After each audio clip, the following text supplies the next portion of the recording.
Okay, buckle up, because today we're diving into some seriously mind-bending territory.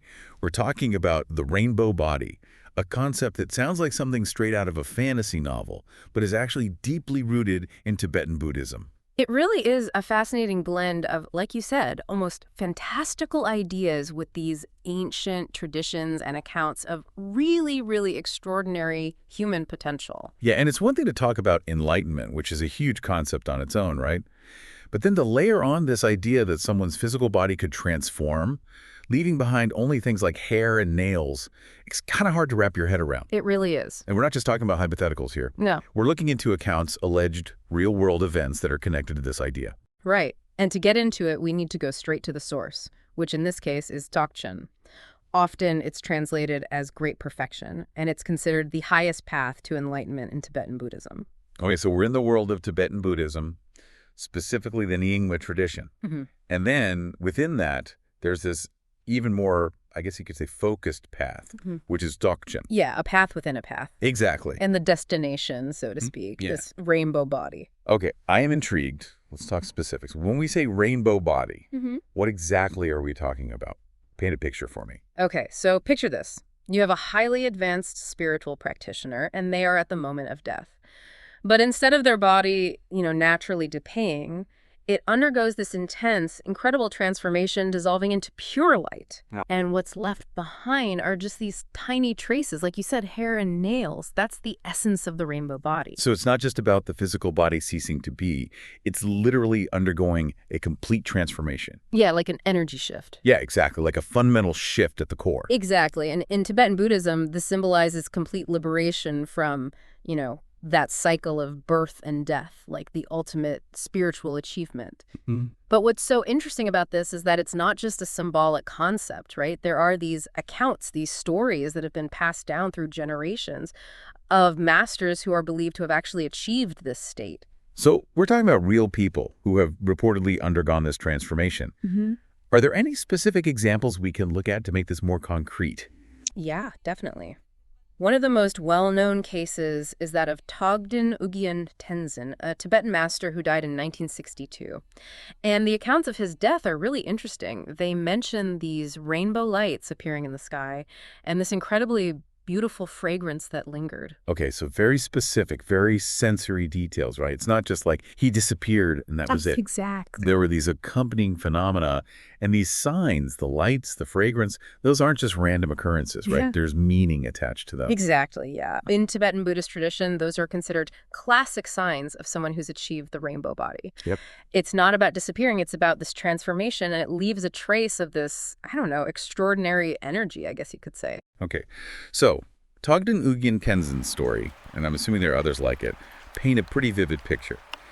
But I have to be honest, it's still a bit hard to grasp how someone even begins to approach such a radical transformation. What are the underlying principles at play here? Right. It all comes back to the very essence of Dzogchen, which is this idea of recognizing and really connecting with your most fundamental true nature, which is called Rigpa. Rigpa. Okay, let's unpack that because that's a new term for me. What exactly is Rigpa? So imagine, if you will, like the clearest, most pristine state of awareness you can possibly conceive of, completely free from all the mental clutter that we all experience, the doubts, the worries, that never-ending to-do list running in the back of our minds. Right, always there. Exactly. That's Rigpa. It's this idea that beneath all of the layers, all of the stuff we acquire throughout our lives, there's this pure, luminous awareness that's always present, totally untouched and unchanging.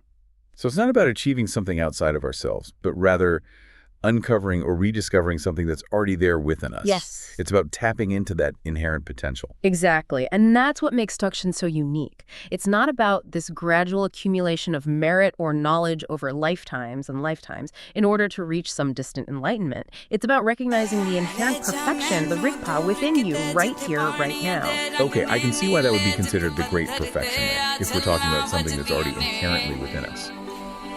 But as inspiring as that sounds, I imagine it's incredibly difficult to actually access that state of being. We're talking about years of intense meditation and practice to even begin to touch on that. You're absolutely right. It's not a simple thing. It's Wow. a path of really deep inner work, I think you could say, Okay. of letting go of all these illusions that kind of keep us from experiencing that true nature. Right. And so a lot of the practices in Dzogchen involve dissolving those mental and physical habits that we've accumulated Yeah. that cloud our perception. Okay. Think of it like polishing a mirror.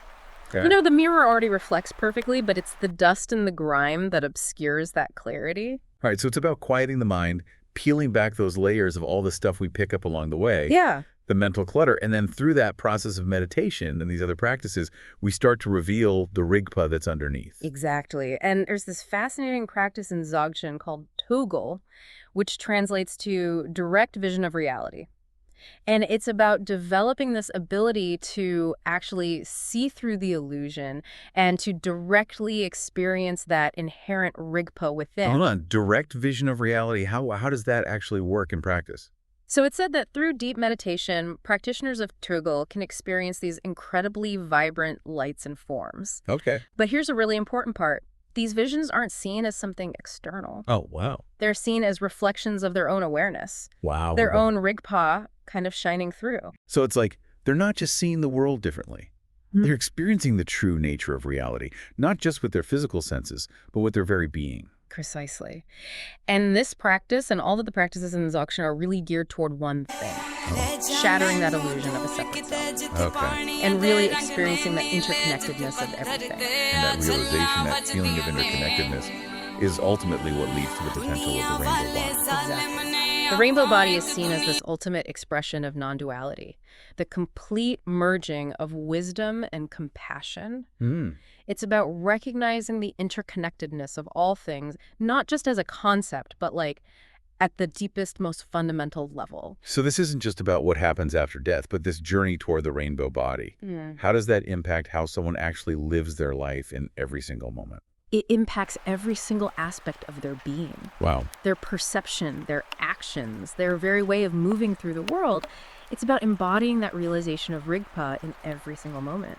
That makes a lot of sense, because if you truly experience that interconnectedness of everything, wouldn't that fundamentally change how you interact with the world around you, with other people, with everything? 100%. Yeah. And what's really fascinating is that the Dzogchen teachings emphasize that the potential for this level of transformation, for experiencing those glimpses of Rigpa, exists within everyone. Yeah. It's not limited to Tibetan monks in remote monasteries. Right. It's in you, it's in me. It's just a matter of whether we choose to embark on that path of uncovering it. That's both incredibly empowering and a little daunting at the same time. Empowering because it suggests we all have this incredible potential within us, but daunting because, well, the path to get there sounds incredibly challenging. It's a profound and demanding path, without a doubt. Yeah. Requires immense dedication, discipline, and guidance from realized masters. But the teachings also say that even the smallest step, Okay. the slightest recognition of our true nature, Right. can plant a really powerful seed. It's about those moments of awareness, those glimpses of Rigpa. So even if someone never fully achieves the rainbow body in this lifetime, those moments of recognizing Rigpa, of connecting with that pure awareness, they still matter. They're not wasted effort. Absolutely not. They're essential, in fact. Think of it this way. Each glimpse into your true nature, each moment of recognizing Rigpa is like a step toward unraveling that illusion of a separate self. And as those glimpses become more frequent, more stable, the transformation begins to permeate your entire being. It's not about an end goal, but about the journey itself. It's like those moments, those flashes of insight, they're not just fleeting experiences, but they're actually changing something deep within us, shifting our perspective towards that ultimate realization bit by bit. It's like those moments, those flashes of insight.